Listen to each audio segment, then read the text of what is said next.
오늘 본문은 하나님 나라, 즉 진동하지 않는 나라를 오늘 그 히브리서 기자의 표현에 의하면 진동하지 않는 나라를 살기 위해서는 그리스도인들이 어떻게 하여야 하는가에 대한 내용입니다. 그래서 18절에서 22절의 말씀을 보면 이렇게 기록되어 있습니다.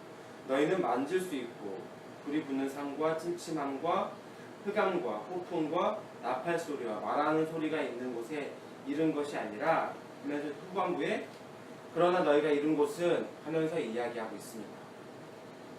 이 말은 히브리 공동체 멤버들이 도달한 곳은 그 옛날 이스라엘 백성들처럼 시내산 같은 곳이 아니라 즉 손으로 만질 수도 있고 불이 타오르며 어둡고 캄캄한 곳이 아니라 그들이 나아가 다다를 수 있는 곳은 시온산이라는 것입니다.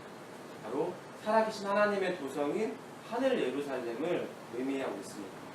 그래서 25절에 보면 이렇게 기록되어 있습니다. 너희는 삼가 말씀하신 일을 거역하지 말라. 땅에서 경고하신 일을 거역한 그들이 피하지 못하였거든 하늘로부터 경고하신 일을 배반하는 우리일까 보냐. 그 말은 옛 언약을 따르지 않았던 이스라엘 백성들의 그 불순종 때문에 하나님의 심판을 피할 수 없었는데 하물며 그것보다 한층 더 우월했던 그 우월한 새 언약을 거부하면 어떻게 그 엄중한 심판을 피할 수 있겠느냐라고 하는 말입니다. 흔들리지 않는 나라, 이것은 최종적인 하나님의 통치가 실현되는 실체이고 그리스도인들에게 주어지는 하나님의 선물입니다. 그 나라는 이미 그리스도인들에게 주어진 나라입니다. 하지만 아직은 완성되지 않은 나라죠. 그래서 흔들리지 않는 나라를 받았은즉이라고 표현되어 있습니다. 그 나라는 궁극적으로 이루어질 하나님 나라, 즉 하늘 성소와 새 예루살렘을 이야기합니다.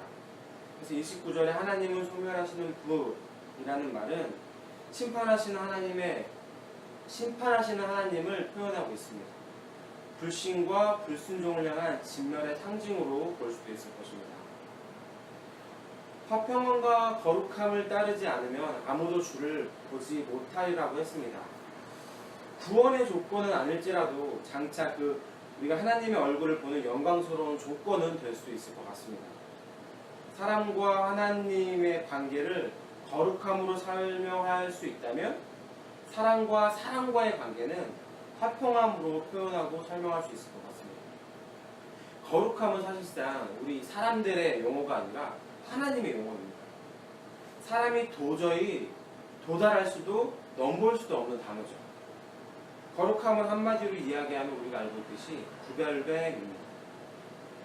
구별됨이라고 할 수 있는 그 거룩함은 의와 사랑으로 되어 있습니다. 의는 하나님의 속성입니다. 그리고 하나님만을 유일하게 할 수 있는 자질이라고 볼 수 있죠. 바로 죄 없음, 그리고 완전 무결함, 정결함으로 표현할 수 있을 것 같습니다. 따라서 거룩하신 하나님께서는 절대 죄를 용납할 수 없습니다. 그래서 죄에 대한 것은 분명하게 심판하셔야 됩니다. 왜냐하면 그 거룩성이 갖고 있는 절대성, 배타성 때문이겠죠. 도저히 죄와는 이렇게 물과 기름처럼 도저히 섞일래야 섞일 수 없을 만큼, 아니 어쩌면 물과 기름보다도 더한 극과 극의 형태인 것 같습니다. 그래서 구약의 백성들이 하나님을 만나면 죽은 목숨이다 라고 생각해서 하나님이 임했으면 고개를 들지도 못했던 모습들을 우리는 그것을 통해서 알 수도 있을 것 같습니다. 하지만 하나님은 그 의를 사람들에게도 나눠줬습니다. 그것은 바로 사랑입니다. 사랑이 그 의를 덮어준 거죠. 그래서 주신 것이 구약시대 때 제사제도였어요. 제사제도였습니다. 따라서 우리에게 의도 충족할 수 있게 되었다고 볼 수도 있습니다. 그렇게라도 하나님은 인간과의 그 만남을 시도했던 것입니다. 인간을 만나야 했기 때문에 그렇게라도 하셨어야 됩니다. 그렇게 해야 할 하등의 이유가 없지만 하나님이 인간을 만나기 위해서 그렇게 할 수밖에 없었습니다. 비록 그 의는 그냥 칭의지만 죄 없음으로 간주했기 때문입니다. 사랑은 의를 도와주었고 의도 사랑을 도와주었습니다. 사랑이 의가 되었고 의가 사랑이 된 거죠. 이것이 바로 하나님의 조화입니다.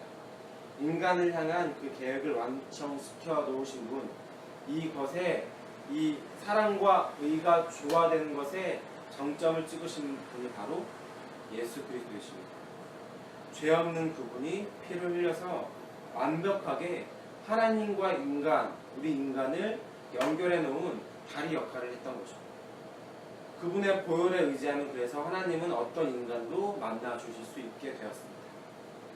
흠없는 제물로 하나님의 의와 사랑을 완전하게 예수 그리스도께서 충족해 주셨기 때문입니다. 그래서 비로소 인간과 하나님이 화목하게 될 수 있었습니다.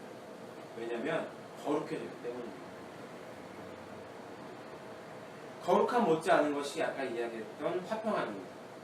화평함은 사람과 사람과의 관계를 바탕하는 용어입니다.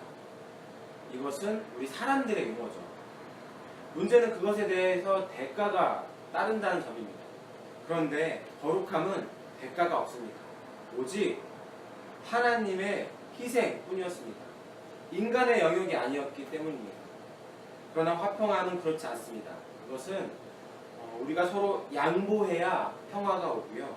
서로가 배려해야 화평한 관계가 이어질 수 있습니다.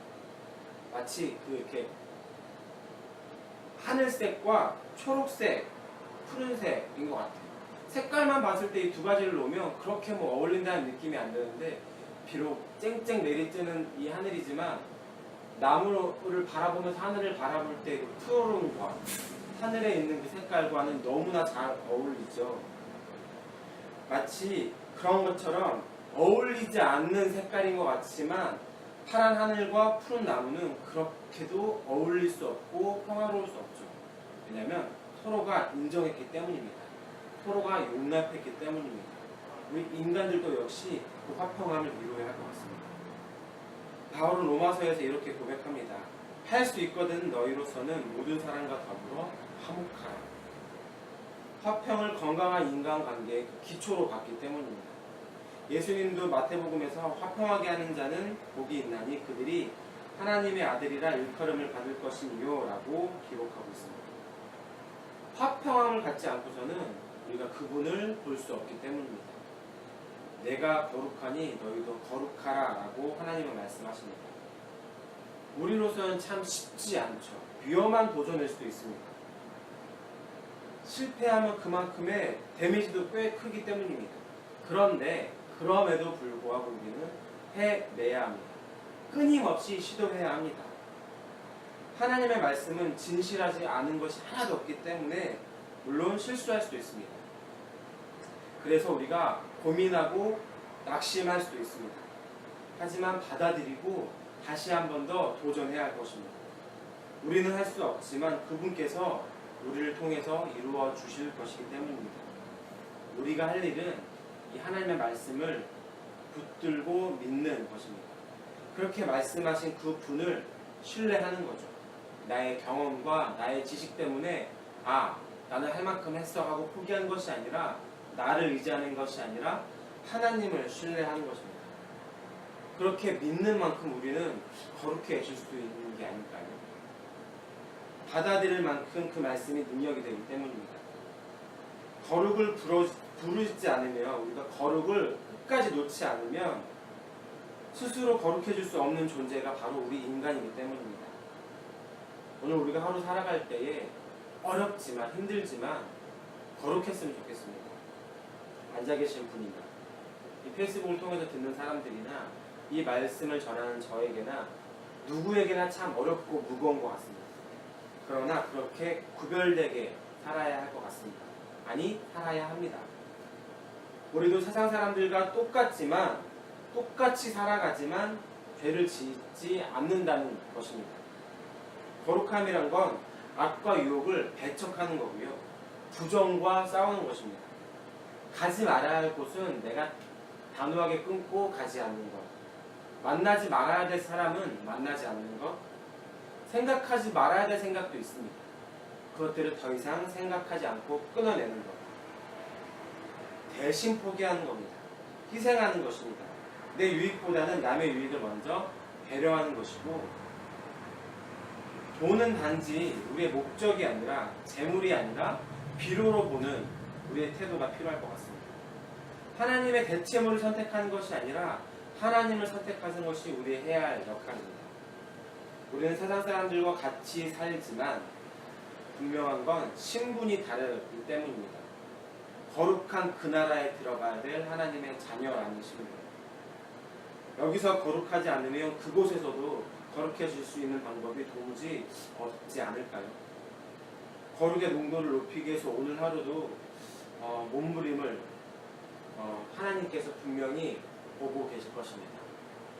다시 한번 이 시간 기도할 때에 힘들지만 어렵지만 말로 하는 것 참 쉽지요. 그러나 오늘 삶을 살아갈 때에 온몸으로 거룩함을 지켜내기 위해서 몸부림칠 수 있는 이 더위 가운데 참 욱하기도 하겠고, 그러니까 여러 가지 상황들 가운데 밀려드는 일들 가운데 쉽지 않지만 그럼에도 불구하고 그 거룩함을 유지할 수 있는 하루 되서 허락해달라고, 거룩함을 위해서 부단히도 노력할 수 있는 내가 돼서 허락해달라고 하나님의 은혜를 구했으면 좋겠습니다.